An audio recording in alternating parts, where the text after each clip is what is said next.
जय मां ललितांबिका। कैसे हैं आप सभी? मैं उम्मीद करता हूं आप सभी स्वस्थ होंगे और आनंदित होंगे। भगवती जगदम्बा की कृपा आप और आपके संपूर्ण परिवार पर निरंतर बरस रही होगी। तो आज जो हम जानकारी लेके आए हैं वो इस विषय पर लेके आए हैं कि श्राद्ध पक्षों में अपने पितरों को संतुष्ट करने के लिए, पितृ दोष से मुक्त होने के लिए, उनके निमित्त निमित्त उनके संतुष्टि के लिए हवन कैसे करें। एक हमारे सब्सक्राइबर भाई हैं, उन्होंने कहा था कि पितरों के हवन के विषय में भी वीडियो बनाइए। पितरों की संतुष्टि के लिए जो हवन किया जाता है श्राद्ध पक्षों में, तो मैं हवन की पूर्ण विधि आपको बताऊंगा। वीडियो को अंत तक देखें, स्किप ना करें, क्योंकि स्किप करके देखेंगे तो आपकी समझ में नहीं आएगा। और लाइक कमेंट सब्सक्राइब की मैं नहीं कहूंगा, क्योंकि आप लोग वीडियो को लाइक नहीं करते हैं। आप वीडियो को लाइक नहीं करते हैं और सब्सक्राइब भी नहीं करते, तो इसलिए मैं आपसे नहीं कहूंगा। बस आप वीडियो को पूरा अंत तक देखें। और यदि आपको भी पितरों से रिलेटेड समस्या है तो आप भी श्राद्ध पक्षों में अपने पितरों के लिए हवन अवश्य कीजिए। तो आइए वीडियो शुरू करते हैं। देखिए, ये हवन हमेशा नहीं करना है, ये हवन रोज नहीं करना है, केवल श्राद्ध पक्षों में करना है। श्राद्ध पक्षों के 16 दिन, उन 16 दिनों में आप लगातार 16 दिन तक हवन कर सकते हैं। नहीं तो आप जो आपके पितरों की पुण्य तिथि हो उस दिन हवन कर सकते हैं, या फिर आप अमावस्या को ही हवन कर सकते हैं। लेकिन मैं तो यही कहूंगा कि साल में एक बार अवसर मिलता है तो आप रोज ही ये हवन करें, प्रत्येक दिन ही हवन करें। तो जानते हैं कि हवन के लिए पहले हम सामग्री जानते हैं कि पितरों के हवन में कौन कौन सी सामग्री आवश्यक है। तो देखिए, जो हवन सामग्री बनाई जाएगी वो हवन सामग्री बाजार में जो पैकेट में मिलती है वो हवन सामग्री आपको नहीं लेनी है। आपको क्या लेना है? आपको काले तिल लेने हैं और उसमें चीनी मिलानी है। गुड़ हो आपके पास तो अति उत्तम है। उसमें चावल मिलाने हैं, चावल खंडित ना हो, साबुत चावल हो और साफ चावल हो। अगर आप चावलों को धो सकें तो अच्छी बात है। देखिए, वैसे भी हर प्रकार सामग्री को धोना ही चाहिए, क्योंकि एक बात बताइए कि जब हम भोजन करते हैं तो हम भी तो साफ स्वच्छ भोजन ही करते हैं। तो हम जब देवी देवताओं को भोग लगाते हैं तो कैसी भी सामग्री उठा के हम हवन कर देते हैं और फिर सोचते हैं कि हमारे ऊपर कृपा होगी, लेकिन ऐसा नहीं होता है। बहुत से लोग परेशान हो जाते हैं उल्टे, क्योंकि उनमें कीड़े हो सकते हैं, जो मौसम से उत्पन्न कीड़े होते हैं वो भी पड़ जाते हैं। तो इसलिए आप अच्छी तरह से अपनी सामग्री को साफ कर लें। तो मैं तो यही कहूंगा कि तिलों को धो लें, चावलों को धो लें, और इसमें आपको जौ मिलाने हैं। जौ आप इंद्र जौ मिलाएंगे, लेकिन कम मात्रा में मिलाएंगे। तो आपको 5 चीजों से ये हवन सामग्री तैयार करनी है। कौन कौन सी? काले तिल, गुड़, गुड़ नहीं है तो आप चीनी ले सकते हैं, चावल, घी और इंद्रजौ। ये 5 सामग्रियों से मिलके आपकी हवन सामग्री तैयार होगी। इसी हवन सामग्री से आपको हवन करना है।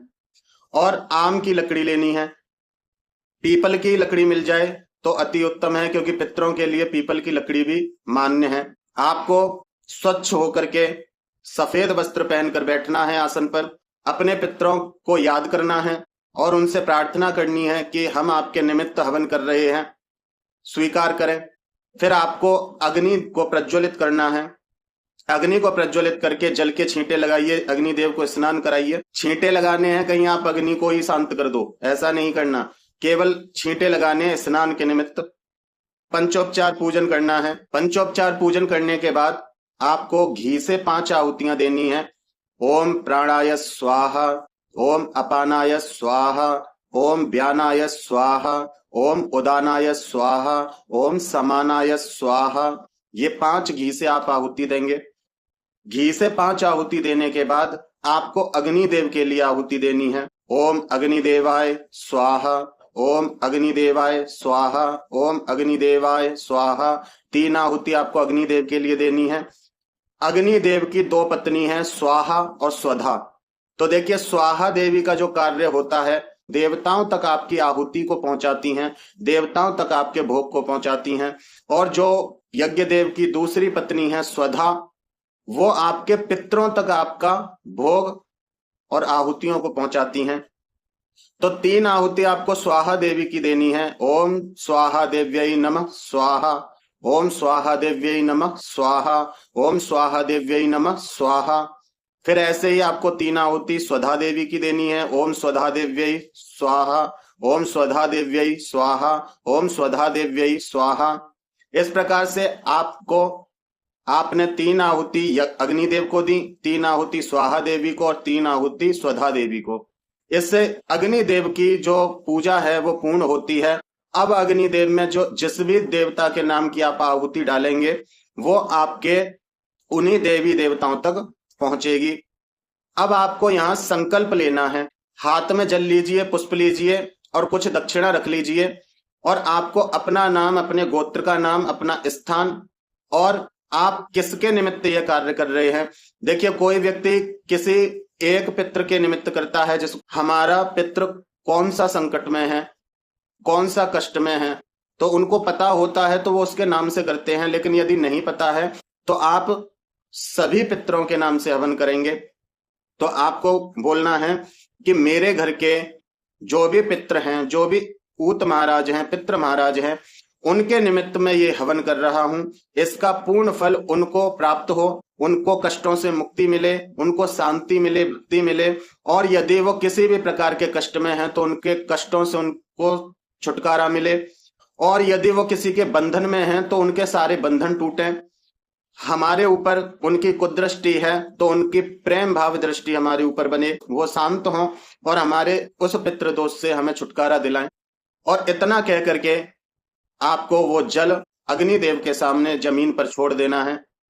वो सिक्का और पुष्प भी वहीं छोड़ दीजिए। जमीन में जहां जल, पुष्प और दक्षिणा चढ़ाई है उस जगह को 3 बार स्पर्श कीजिए इस प्रकार से। तो आपका वो हवन केवल और केवल आपके पितृ ही ग्रहण करेंगे, कोई और ग्रहण नहीं करेगा।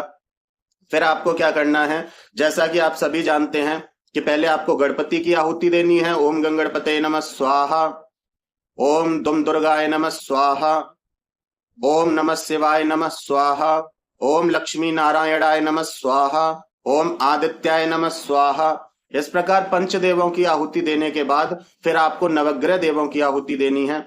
ओम सूर्याय नमः स्वाहा, ओम चंद्रमाय नमः स्वाहा, ओम भौमाय नमः स्वाहा, ओम बुधाय नमः स्वाहा, ओम गुरवे नमः स्वाहा, ओम शुक्राय नमः स्वाहा, ओम शनिश्चराय नमः स्वाहा, ओम राहुवे नमः स्वाहा, ओम केतवे नमः स्वाहा। यदि आपके समझ में नहीं आता है तो कॉपी पेन लेके बैठ जाइए और एक एक चीज नोट कर लीजिए। सबसे पहले अग्निदेव की आहुति, स्वाहा देवी की आहुति और स्वधा देवी की आहुति। उसके बाद गणेश जी, माँ दुर्गा, भगवान शिव, भगवान नारायण और आदित्य भगवान। फिर नवग्रह आहुति, भैरव जी की आहुति, ओम बम बटुक भैरवाय नमः स्वाहा। हनुमान जी की आहुति, ओम हम हनुमते रुद्रात्मकाय हुम फट ओम स्वाहा। इतनी आहुति आपको देनी है। इतनी आहुति देने के बाद फिर आप अपने पितरों के निमित्त 108 आहुतियां देंगे। और आहुति किस मंत्र से देनी है वो सुन लीजिए। ओम मम पितृ देवताभ्यो नमः स्वधाहा। स्वाहा नहीं बोलनी है पितरों की आहुति जब दो, क्योंकि पितरों का भाग स्वधा देवी पहुंचाती हैं, स्वाहा देवी नहीं। ओम मम पितृ देवताभ्यो स्वधाहा, ओम मम पितृ देवताभ्यो स्वधाहा, ओम मम पितृ देवताभ्यो स्वधाहा। इस प्रकार से आपको आहुति देनी है। कम से कम 108 आहुति आप देंगे। 108 आहुति देने के बाद फिर आपको क्या करना है, एक गिद्धी का गोला लेना है। उस गिद्धी के गोले में 5 तरह की मिठाइयों को चूरा बना के उसमें भरना है और इस तरह से भरना है कि वो गोला पूरा भर जाए। एक एक पीस 5 तरह की मिठाई ले लेना, उनका चूरा बना के गोले को भर लेना। गोले को भरने के बाद कलावे से उसको बांधकर अपने हाथों में लेके प्रार्थना करनी है कि हे पितृ देवता, आप जहां भी हैं हमारे ऊपर कृपा करें। हमसे जाने अनजाने में किसी प्रकार की कोई भूल हो गई है उसे क्षमा कर दीजिए, हमें पितृदोष से मुक्त कीजिए और जो हमने आपके निमित्त ये हवन किया है इसे स्वीकार कीजिए। आपकी जय हो, आपकी सदा ही जय हो। फिर आपको पूर्ण आहुति मंत्र बोलना है। अगर मंत्र आप पे आता है तो अच्छी बात है, नहीं तो ओम मम पितृ देवताभ्यो स्वधाहा कह के गोले को चढ़ा देना है। और नहीं तो मंत्र इस प्रकार है, ओम पूर्णमदः पूर्णमिदं पुण्याद पुण्यमुदज्यते पुण्यस्य पूर्णमादाय पूर्णमेवावशिष्यते। ये पूर्णाहुति मंत्र है। लेकिन यदि नहीं आप पे आता है तो आप ओम मम पितृ देवताभ्यो स्वधा, ओम मम पितृ देवताभ्यो नमः स्वधा बोल के भी आप गोले को चढ़ा सकते हैं। इस प्रकार आप 16 दिन श्राद्ध पक्षों में हवन करते हैं लगातार, तो आप पितृदोष से भी मुक्त होते हैं। यदि पितृ आपके किसी कष्ट में हैं तो उनको कष्टों से छुटकारा मिलता है, वो आपके ऊपर कृपा करते हैं। अब जानते हैं कि इसके पीछे का रीजन क्या है। क्या सच में वो हवन पितृ ही स्वीकार करते हैं?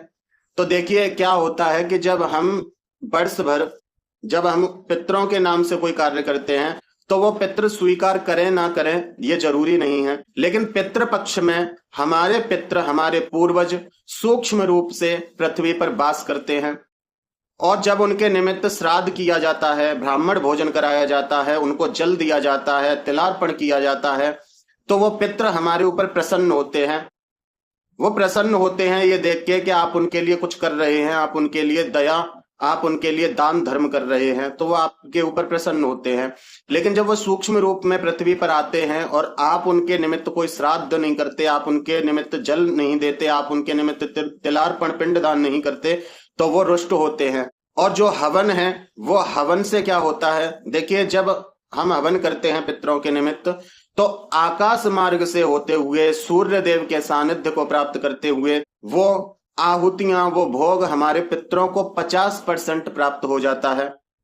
50% हमारे पितृ उसे ग्रहण कर लेते हैं, बाकी का 50% जो धूम्र है, जो सुगंधी है, वो आकाश में विद्यमान होती है, जिससे बादल बनते हैं और पृथ्वी पर वर्षा होती है। वर्षा होने के कारण अन्न मिलता है व्यक्तियों को, पशु पक्षियों को उनका पेट भरने के लिए साधन मिलता है, वृक्षों की उत्पत्ति होती है।